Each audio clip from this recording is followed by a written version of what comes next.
Hi guys, welcome to our channel mister Sisindri. Bigg Boss Telugu season 9 హిస్టరీలో ఎప్పుడూ జరగని సంఘటన ఈ వారం జరిగిన సంగతి తెలిసిందే. అది ఏమిటి అంటే, సంచాలక్ చేసిన అన్యాయానికి కారణంగా అనవసరంగా అంటే ఆటగాడి ప్రమేయం లేకపోయినా కూడా కెప్టెన్సీ తనకు వద్దంటూ, నేను అలా వచ్చిన కెప్టెన్సీని తీసుకోను, టాస్క్ను బాగా ఆడి గెలిస్తేనే నేను కెప్టెన్గా తీసుకుంటాను అంటూ డీమాన్ పవన్ తన కెప్టెన్సీని వెనక్కి ఇచ్చేసిన సంగతి తెలిసిందే. దీంతో హోస్ట్ నాగార్జున మళ్ళీ అదే ఆటగాళ్లతో అదే సంచాలక్తో సేమ్ గేమ్ని మళ్ళీ పెట్టడం అయితే జరిగింది.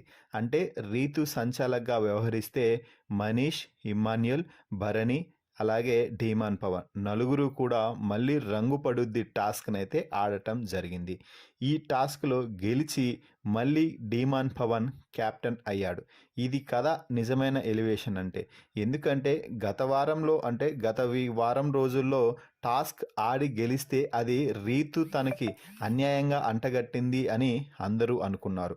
దాన్ని వద్దనుకొని మళ్ళీ ఖచ్చితంగా టాస్క్ ఆడి గెలిస్తేనే కెప్టెన్ అవుతాను అని చెప్పినట్టుగానే టాస్క్లో వీరోచితంగా పోరాటం చేసి గెలిచి కెప్టెన్ అయ్యాడు. ఈ రంగు పడుద్ది టాస్క్ రెండోసారి కండక్ట్ చేసిన సమయంలో మొదటగా టాస్క్ నుంచి ఇమ్మాన్యుయల్ అవుట్ అయ్యాడు.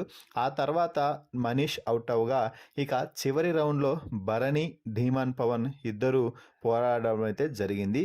దీంతో డీమాన్ పవన్ గెలిచి తొలి కెప్టెన్గా నిలిచాడు. అంటే బిగ్ బాస్ హౌస్కి ఈ వారం కెప్టెన్గా నిలిచాడు. గత వారమే కెప్టెన్ అయినప్పటికీ తన కెప్టెన్సీని రివోక్ అయితే చేశారు నాగార్జున. కానీ మళ్ళీ అదే నాగార్జున ముందు అదే నాగార్జున చేతుల మీదుగా మళ్ళీ కెప్టెన్సీ బ్యాడ్జ్ని అయితే అందుకున్నాడు డీమాన్ పవన్.